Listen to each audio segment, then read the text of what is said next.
जैसा खाएं अन्न वैसा होगा मन। ये बात तो हमारे आयुर्वेद के शास्त्रों में हजारों वर्षों से कहा जा रहा है। भोजन कोई सामान्य चीज़ नहीं है और आज के समय में अगर हम बोलें तो अधिकांश लोगों को भोजन करने का तरीका मालूम न रहने की वजह से बीमार हैं वो। क्योंकि आप भोजन के साथ सिर्फ भोजन नहीं करते, बल्कि भोजन के साथ आपका जो भावनात्मक स्थिति है वो भी बहुत मायने रखती है। कितने लोग हैं जिन्होंने मांसाहार का त्याग कर दिया। बहुत बड़ी बड़ी सेलिब्रिटी हैं जिनको ये एहसास हुआ कि मांसाहार कहीं ना कहीं उनको रोगी बना रहा है। जो मांसाहार करते हैं उनकी एजिंग बहुत जल्दी होती है, तो इस कारण बहुत सारे सेलिब्रिटीज़ जो हैं वो मांसाहार नहीं करते कि एजिंग का प्रभाव कम हो। इसी तरह से बहुत सारे हेल्थ कॉन्शियस लोगों ने मांसाहार यानी नॉनवेज से दूरी बनाई। लेकिन फिर भी मैं कहता हूँ, क्या आप हिंसक भोजन तो नहीं कर रहे?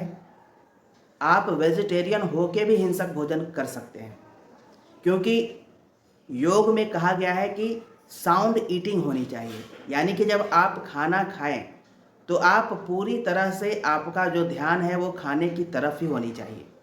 अगर खाना खाने वक्त आप इधर उधर की बातें सोच रहे हैं, अगर खाना खाने के वक्त आप स्ट्रेस में हैं, ईर्ष्या में हैं, द्वेष या घृणा के भाव अगर आपके अंदर है, तो आप उस भोजन के साथ इन भावों को भी खा रहे हैं। और अगर आप इन भावों के रहते भोजन को ग्रहण करते हैं तो ये अति हिंसक भोजन की श्रेणी में आता है।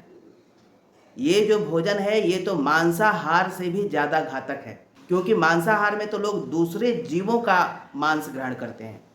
लेकिन अगर स्ट्रेस, एंग्जाइटी, ईर्ष्या, द्वेष या घृणा के भाव में अगर कोई इंसान भोजन करता है तो उस समय उसका अपना ही शरीर जल रहा होता है। तो इस तरह के आवेश की स्थिति में, इस तरह की मनस्थिति में भोजन करना तो मांसाहार से भी ज़्यादा घातक है।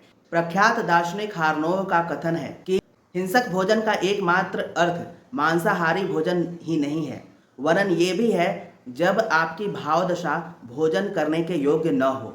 वह क्रोध में है, ईर्ष्या में है, जलन में है, घृणा में है, तो वो भोजन मांसाहार से भी ज़्यादा घातक है। संभवतः इसीलिए भोजन के इस मनोविज्ञान को समझते हुए ही हमारे ऋषि मुनियों ने भोजन से पहले प्रार्थना का क्रम बनाया था, ईश्वर को धन्यवाद देने का क्रम बनाया था। और पहले के ज़माने में लोग भोजन के समय किसी तरह की बातचीत नहीं करते थे।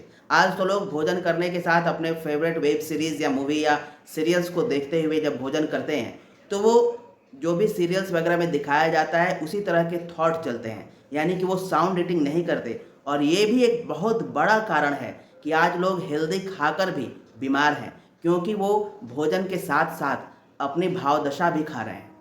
तो दोस्तों, एक बार फिर से साउंड ईटिंग की तरफ हमें बढ़ना चाहिए। भोजन को बिल्कुल प्रसन्नचित्त होकर, बिल्कुल प्रसन्न मुद्रा में, किसी के प्रति किसी भी तरह का ग्रजेस या शिकायत की भावना को निकाल कर शांत मन से भगवान को ध्यान करते हुए, भगवान का ध्यान करते हुए, भगवान को आभार जताते हुए ही भोजन करना चाहिए। धन्यवाद।